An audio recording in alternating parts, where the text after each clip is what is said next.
Hello दोस्तों, good morning, नमस्कार, जोहार। चलिए देखते हैं झारखंड की आज की फटाफट बड़ी खबरों को। इसके पहले अगर आप इस चैनल पर पहली बार आए हैं तो चैनल को सब्सक्राइब कर दें, साथ ही वीडियो को लाइक भी कर दें।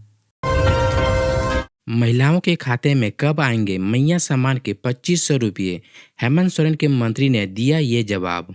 झारखंड विधानसभा चुनाव से पहले महिलाओं से वादा किया गया था कि सरकार बनते ही उनके खाते में 11 दिसंबर को मैया सम्मान योजना की लाभुकों के खाते में 1000 रुपये की जगह 2500 रुपये ट्रांसफर कर दिए जाएंगे। 11 दिसंबर बीत गया लेकिन महिलाओं के खाते में पैसे नहीं आए।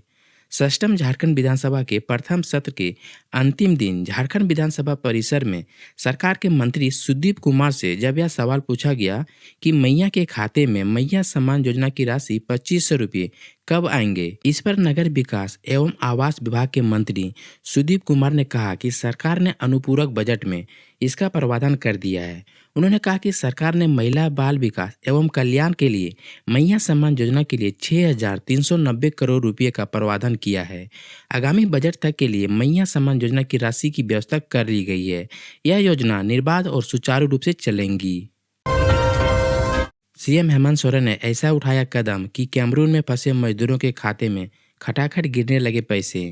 सीएम हेमंत सोरेन ने कैमरून में फंसे झारखंड के श्रमिकों के वेतन भुगतान का निर्देश दिया है, जिसके बाद वेतन देने की प्रक्रिया शुरू कर दी गई है। सीएम हेमंत सोरेन ने अफ्रीकी देश कैमरून में फंसे झारखंड के 47 प्रवासी मजदूरों का वेतन न देने की शिकायत मिलने के बाद उनके नियोजकों और मिडिल मैन के खिलाफ एफआईआर दर्ज करने को कहा है। सीएम हेमंत सोरेन के बाद लेबर कमिश्नर ने आरोपी नियोजकों और मिडिलमैन के खिलाफ हजारीबाग, बोकारो और गिरिडीह में एफआईआर दर्ज कराई। एफआईआर में लिखा है कि प्रवासी मजदूरों का बिना रजिस्ट्रेशन कराए और बगैर लाइसेंस प्राप्त किए धोखे और जालसाजी से मजदूरों को कैमरून भेजा गया, जो कि गैरकानूनी है। बता दें कि कैमरून में काम करने गए सभी श्रमिकों को 3 महीने से वेतन नहीं दिया गया था। इसके बाद लगातार वे सभी वतन वापसी की मांग कर रहे थे। राज्य प्रवासी नियंत्रण कक्ष ने श्रमिकों और संबंधित कंपनियों से संपर्क किया है और कंपनी ने बताया कि श्रमिकों को $100 प्रति माह का भुगतान कर दिया गया है और बाकी राशि उनके भारतीय खातों में ट्रांसफर की जाएगी। श्रमिकों ने इस भुगतान की पुष्टि भी की है। मजदूरों की वतन वापसी को लेकर लगातार प्रयास जारी है। झारखंड सरकार विदेश मंत्रालय के संपर्क में है। विदेश मंत्रालय ने बताया कि कंपनी मजदूरों के साथ बातचीत कर रही है और मजदूरों की सकुशल वापसी और बचे हुए वेतन भुगतान के लिए प्रयास करेगी। कंट्रोल रूम लगातार ईमेल और फोन के माध्यम से मजदूरों के संपर्क में है। जयराम महतो ने साधा राज्य सरकार पर निशाना, कहा 18 से 25 वर्ष की लड़कियों को आलसी बना रही सरकार। डुमरी विधायक जयराम महतो ने अनुपूरक बजट पर चर्चा के दौरान हेमंत सरकार पर निशाना साधते हुए कहा कि पूर्व में जो बजट की राशि निर्धारित की जाती है वह खर्च नहीं हो पाती है। ऐसे में फिर अनुपूरक बजट का क्या मतलब है? जयराम ने आगे कहा कि पक्ष विपक्ष ने बजट पर दिशाहीन मुद्दों पर चर्चा की। मैं ऐसी उम्मीद नहीं कर रहा था। डुमरी विधायक ने कहा कि सरकार 18 से 25 साल के उम्र की लड़कियों को 2500 रुपये प्रति माह देकर उन्हें आलसी बना रही है। यही राशि अगर सरकार उन्हें स्कॉलरशिप के रूप में देगी तो उनका वास्तविक में भला होगा। वे उन पैसों का इस्तेमाल सही रास्ते में करेंगी। इसके साथ ही जयराम ने कहा कि सदन में जितने भी माननीय हैं उनके बच्चे कहाँ पढ़ते हैं, इस बात की जांच होनी चाहिए। साथ ही इन माननीयों को अपने टीए, डीए भत्ता और बस, ट्रेन व अन्य मिलने वाली सुविधाओं का भी त्याग करना चाहिए। इस दौरान जयराम महतो ने सीजीएल मुद्दे पर भी बात की। उन्होंने कहा कि सीजीएल मुद्दे पर सांच को आज कैसा, सीजीएल में जांच करवाने में क्या जाता है? छात्र गड़बड़ी का प्रमाण दे रहे हैं, बावजूद इसके आयोग ने इसे गंभीरता से क्यों नहीं ले रहा है? जयराम ने आगे कहा कि छात्र के बीच पहाड़ आए, दरिया आए या कुछ भी आए, वो टकराएंगे और अपना आंदोलन जारी रखेंगे। एरंडी का बीज खाने से 1 दर्जन बच्चों की तबीयत बिगड़ी, बेहतर इलाज के लिए भेजा गया सदर अस्पताल। लोहरदगा जिले के सेन्हा थाना क्षेत्र के कन्या मध्य विद्यालय में अरंडी का बीज खाने से 1 दर्जन से अधिक बच्चे बीमार पड़ गए, जिसके बाद सभी बच्चों को इलाज के लिए सेन्हा सामुदायिक केंद्र लाया गया, जहां से प्राथमिक उपचार के बाद 3 बच्चों को बेहतर इलाज के लिए सदर अस्पताल भेजा गया है, जहां उनका इलाज किया जा रहा है। बताया जा रहा है कि स्कूल आते समय बच्चों ने रास्ते से अरंडी का बीज लाया था, जिसके बाद 1 दर्जन से अधिक बच्चों ने उसे खा लिया। थोड़ी देर के बाद सभी बच्चों की तबीयत बिगड़ने लगी। स्कूल प्रबंधन को जानकारी होने के बाद बच्चों के अभिभावकों को सूचना दिया गया। साथ ही सभी बच्चों को इलाज के लिए सामुदायिक स्वास्थ्य केंद्र ले जाया गया, जहां से 3 बच्चों को बेहतर इलाज के लिए सदर अस्पताल लोहरदगा भेज दिया गया है। फिलहाल बच्चों की स्थिति स्थिर बताई जा रही है। झारखंड में लोगों को मिलती रहेगी फ्री बिजली। ऊर्जा विभाग को मिले 2,577 करोड़ 92 लाख रुपये। झारखंड में बिजली माफी योजना जारी रहेगी। बुधवार को विधानसभा में अनुपूरक बजट पेश किया गया, जिसमें ऊर्जा विभाग को 2,577 करोड़ 92 लाख रुपया दिया गया है। बिजली बिल माफी योजना के तहत घरेलू उपभोक्ताओं को 200 यूनिट तक फ्री बिजली दी जा रही है। इस योजना से करीब 41 लाख उपभोक्ताओं को फायदा मिल रहा है। मुफ्त बिजली योजना के तहत उपभोक्ताओं को 200 यूनिट तक की energy charge, fix charge, electricity duty भी नहीं देनी होगी। जो उपभोक्ता 200 यूनिट से अधिक बिजली इस्तेमाल करेंगे, उन्हें पहले की तरह ही सब्सिडी मिलती रहेगी। 200 से 400 यूनिट बिजली इस्तेमाल करने वालों को ₹2.05 प्रति यूनिट के हिसाब से सब्सिडी मिलेगी। वहीं 400 यूनिट से अधिक बिजली इस्तेमाल करने वाले को ₹6.65 प्रति यूनिट के हिसाब से पैसे देने होंगे। हजारीबाग में व्यक्ति की बेरहमी से हत्या, पेड़ से टांग कर उतारा मौत के घाट, इलाके में दहशत। झारखंड के हजारीबाग से एक बड़ी खबर सामने आ रही है। यहाँ जिला के गौहर थाना क्षेत्र के जलहैया तुइया गांव में एक व्यक्ति को बेरहमी से मौत के घाट उतार दिया गया है। मृतक की पहचान बंडा सिंघा बिजली कुदर गांव के रहने वाले त्रिवेणी राणा के रूप में की गई है। मिली जानकारी के मुताबिक त्रिवेणी राणा की हत्या गले में गमछा से फांसी लगाकर की गई है। बताया जा रहा है कि मृतक को पहले गमछे के सहारे एक पेड़ पर लटकाया गया, फिर उसकी दोनों टांगों को खींचकर फांसी लगा दी गई। इससे उसकी मौत हो गई। बता दें कि इस मामले पर थाना प्रभारी अजय कुमार सिंह ने बताया कि यह मामला प्रथम दृष्टि से हत्या का लग रहा है। इसे लेकर पुलिस मामले की जांच कर रही है। वहीं पुलिस ने कहा कि घटना को अंजाम देने वाले लोगों को बख्शा नहीं जाएगा। पुलिस ने मृतक के शव को कब्जे में लेकर पोस्टमार्टम के लिए सदर अस्पताल हजारीबाग भेज दिया है। हेमलाल मुर्मू ने चंपाई सोरेन को लेकर कही बड़ी बात, बोले इन पर भूत का साया, 10 साल बाद होगी घर वापसी। गुरुवार को झारखंड विधानसभा सत्र का चौथा और आखिरी दिन था।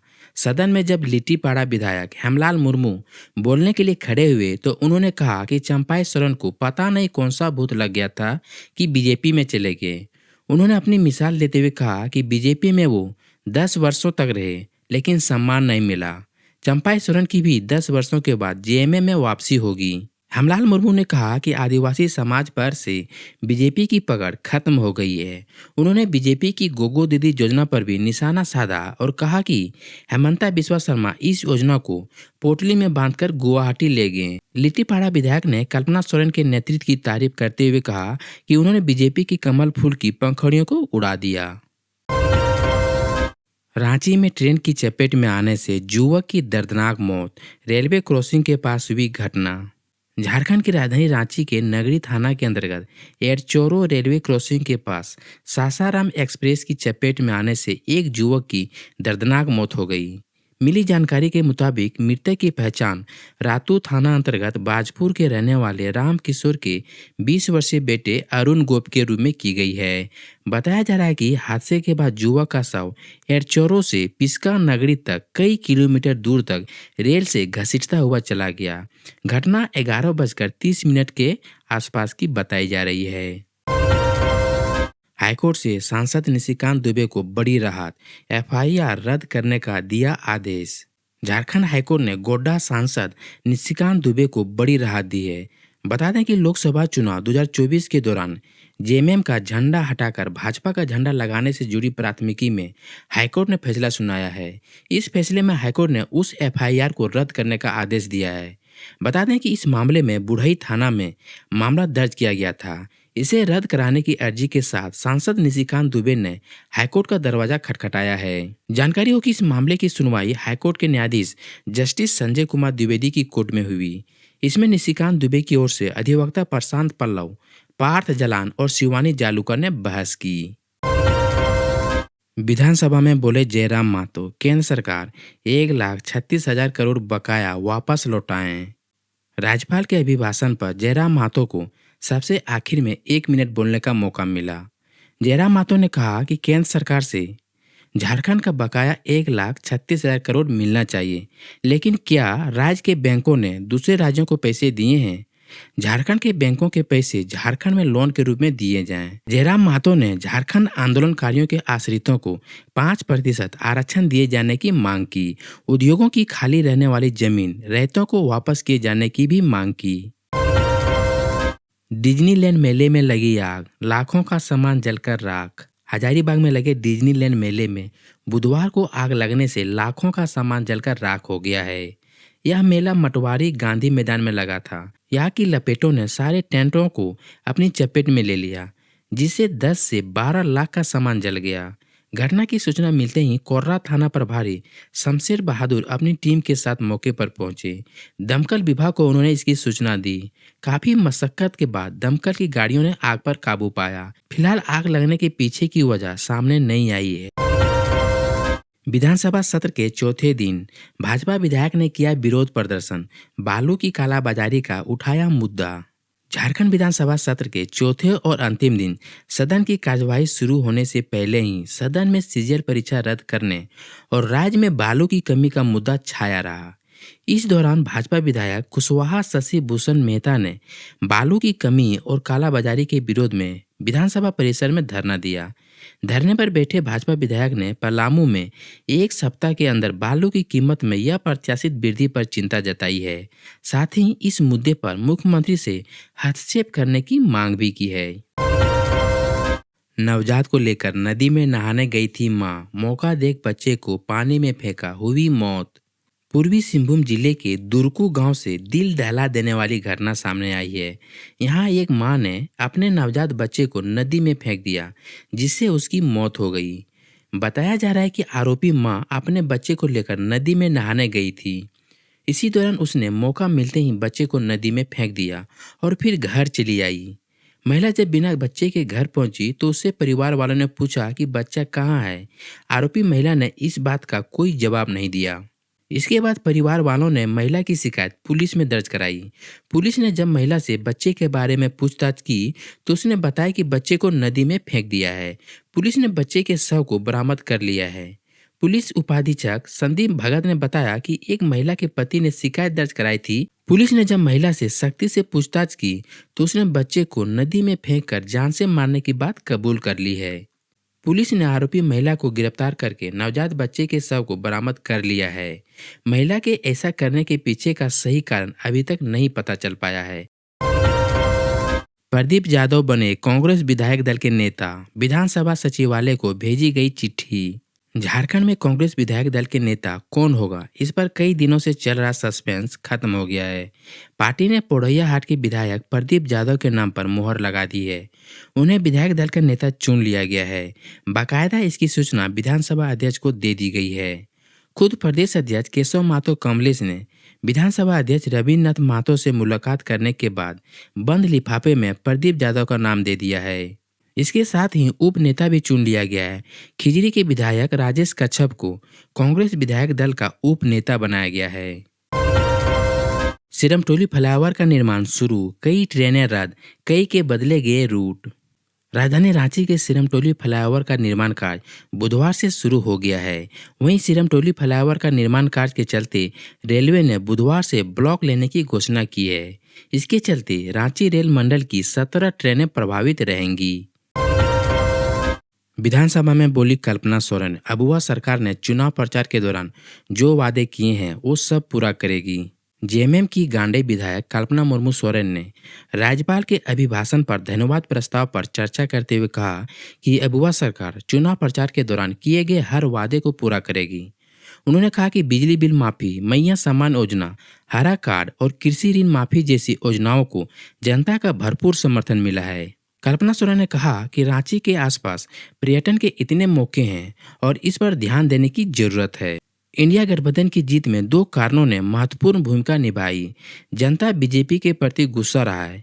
बीजेपी ने जेएमएम गठबंधन सरकार को गिराने की कई कोशिशें की और दूसरा कारण है कि हेमंत सोरेन को साजिश के तहत जेल भेजना। कल्पना सोरेन ने कहा कि हेमंत सोरेन सोना झारखंड बनाने का वादा कर चुके हैं और इसमें सफलता मिलेगी। कल्पना सोरेन ने कहा पीएम आवास के आवंटन में झारखंड को सबसे नीचे रखा जाता है। खेलो इंडिया में भी झारखंड को नीचे रखा जाता है। मजदूरों को भी न्यूनतम राशि दी जाती है।